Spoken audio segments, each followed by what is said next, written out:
Morning, sir. I'm Ken Lapinod from BA 4A, ST3 Teaching Indigenous People. This module consists of three lessons.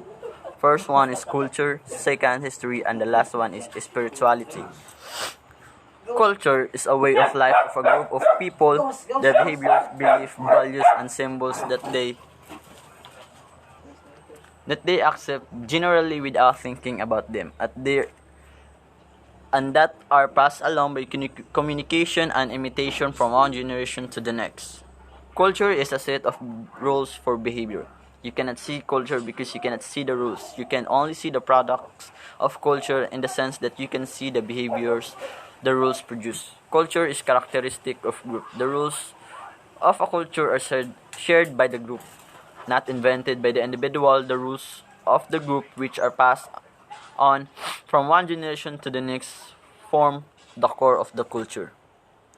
Culture is learned. Culture is learned because no one acculturated. Rather, we are born with a biological capability to learn. What each person learns depends upon the cultural rules of the people who raise them. Individual members of a culture are embedded to different degrees within their culture. Because culture is learned, it can be well learned by some people in the group and less well learned by others. Culture as process. Culture is a process because all procedures through which people transform the world as it is into a world of our own. This includes all group specific norms and rules, values and ideas, information and knowledge as represented, exchanged, appropriated, altered, and created anew in the process of communication. Culture as a product. Culture is a product. Culture is also an exchange value, so it is a product, but one that calls for good, consistent, and shared economic, social, and cultural models.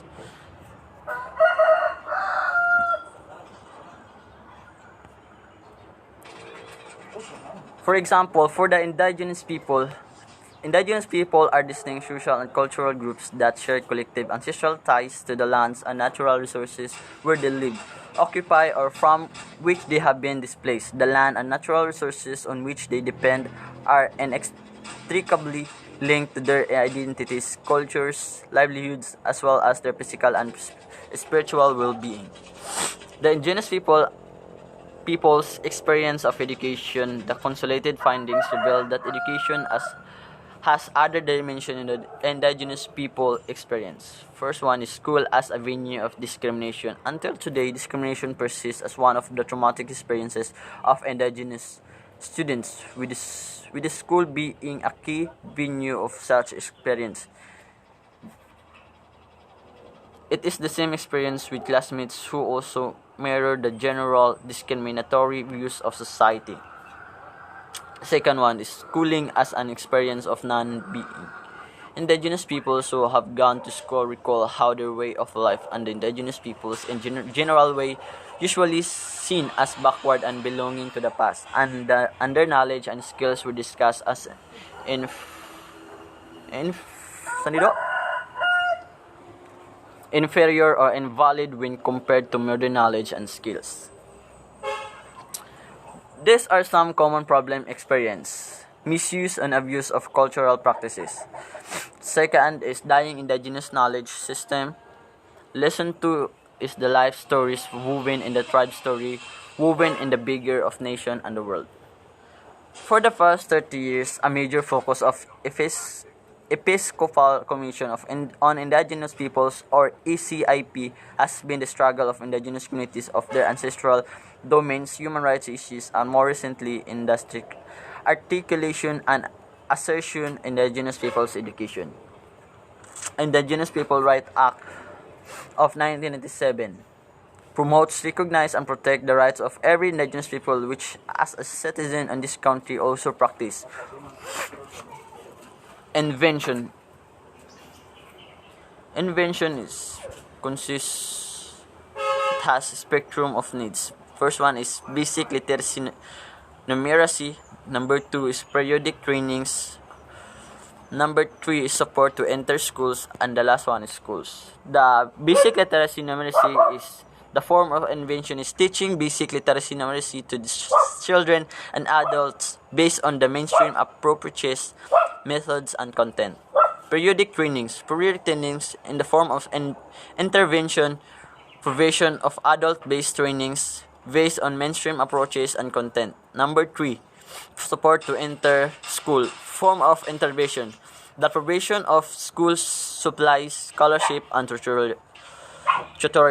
And the last one is schools. The form of intervention of schools is the provision of infrastructure, personnel, curriculum, evaluations tools, books, and school calendar based on the mainstream educational system.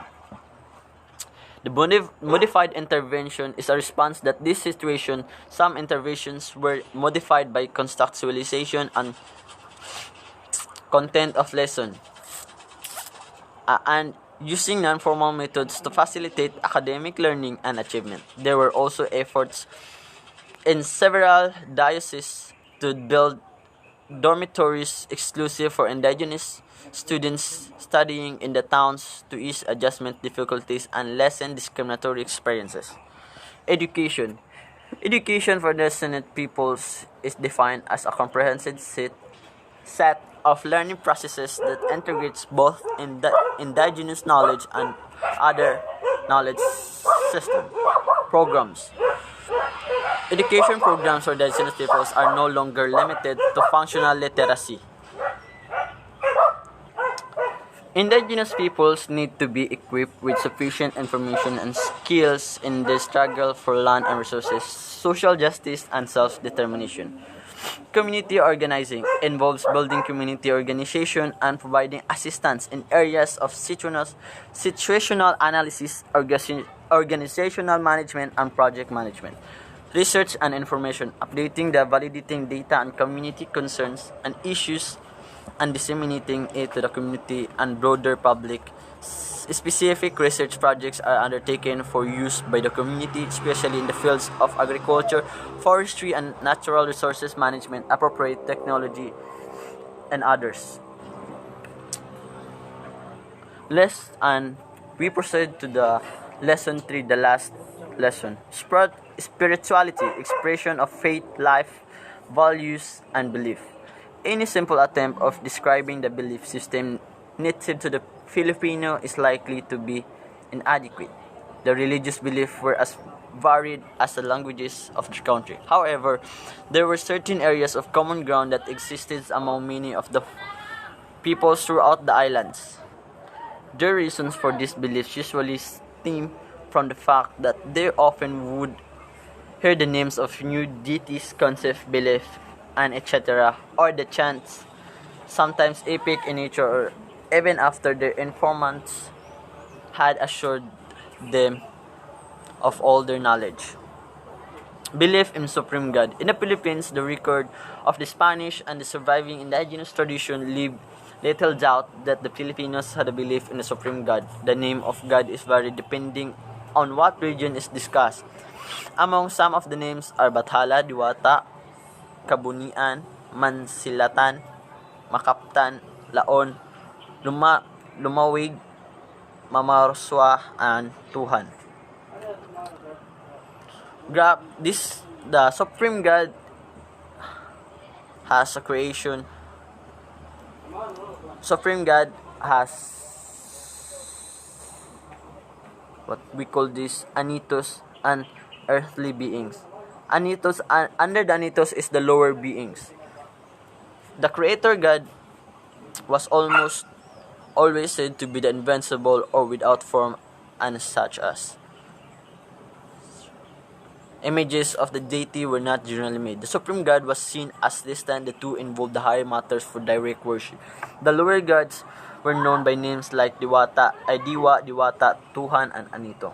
Animism, the ancient Filipinos believed, like many animistic peoples, that all objects and spirits or were inhabited by such, even seemingly inanimate objects like rocks, mountains, lakes, and etc. And natural phenomena like wind, thunder, and fire were said to be inhabited by particular spirits or to be governed by certain gods. Afterlife. Practically all the early Filipinos had believed in the afterlife. Generally, it was believed that God went to heaven or its Philippine equivalent, while the evil went to hell. The very widespread belief that heaven and hell were divided into different levels was also found in the Philippines. Cosmology. Many of the Philippine peoples viewed the cosmos as consisting the multiple heavens or universes, each without form of boundary. In a way, these were similar to modern concept of dimension.